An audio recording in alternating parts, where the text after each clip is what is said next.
The security shell gun was added to the game. Really, it's just a reskin flare gun, and the reason for that is that the flare gun can no longer shoot shotgun shells.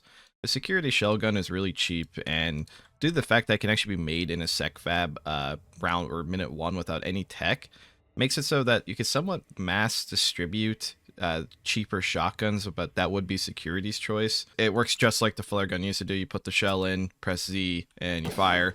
But now these guns don't auto-eject their shell, so you have to press Z again. You now handcraft gauze 7 seconds faster. It only takes 3 seconds to craft gauze. And also to compensate for this, the medical lathe always made gauze faster, but now if you make gauze in a medical lathe, it's actually 1 roll of cloth cheaper. Pills are also now extremely explosive resistant, which is nice because pills were kind of just not all that useful in general lately. They just are not superior to reagent-based treatment directly, but pills are so resistant now they can actually survive things like C4, so this helps give them a much more combat-oriented niche and helps prevent all of medical supplies being destroyed from like a rogue bomb or something like that. It's really nice to see. And on the topic of pills, pill canisters can only fit pills inside of them now, so it's no longer a free storage duplicator. Well, it is for pills, but that's all it's for now. The Interdyne Medical Bundle has received some changes. It costs 24 telecrystals and now comes with its own unique defibrillator.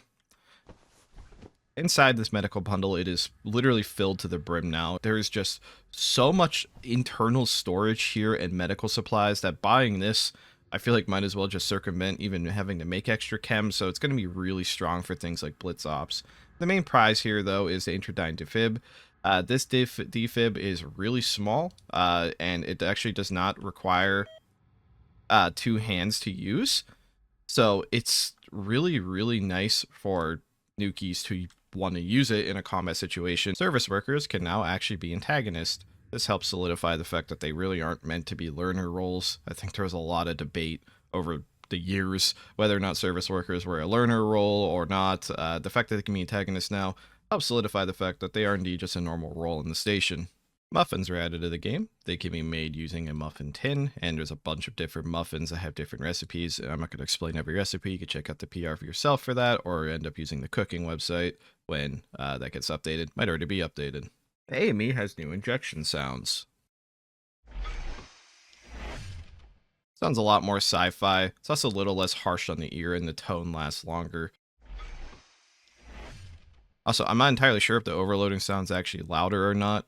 It sounds pretty similar to me, so it might be something also to keep a caution ear out for, that the overloading sound is not nearly as scary or obvious as before, so just be cautious.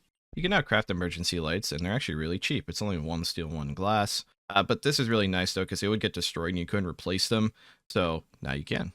Meteors can now only appear 10 minutes into a round as opposed to the 5 minutes before this PR, so gives everyone just a little bit more time to breathe and start their jobs before a giant meteor destroys your department. The piety vendor now features a spare Bible, so this could let a chaplain dual wield.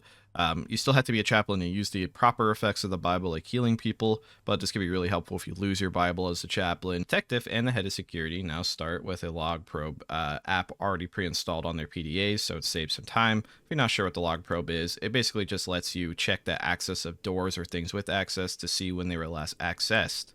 The Drozd is now a burst fire only gun, and all that really means is when you try to shoot it, you would click once and it will shoot all 3 bullets at once. It's a 3-round burst gun. Mixing aluminum, potassium, and sulfur will cause a flash effect, and this does scale based off the amount of reagents, but there's a hard cap so you can't blind the entire station. For example, if you mix 1,000,000 units together, it still plays the sound like a physical flash going off. Also, the flash isn't anything super long, but I could see this being used as like a way to save a few TC as a chemist Antag. Could be a self-defense tool as well for non-Antags. Could be given to security. Sky's kind of the limit here. And the last thing I would cover is when cyborgs get their laws messed up by a ion storm, there will now be a sound cue for it. It's the same one as the AI law change, but again, this is good and helps people not paying attention to their chat bar or constantly viewing their laws to know that they're changed. I want you to thank all of our maintainers and contributors for all their hard work to the game, and as always, thank you for watching.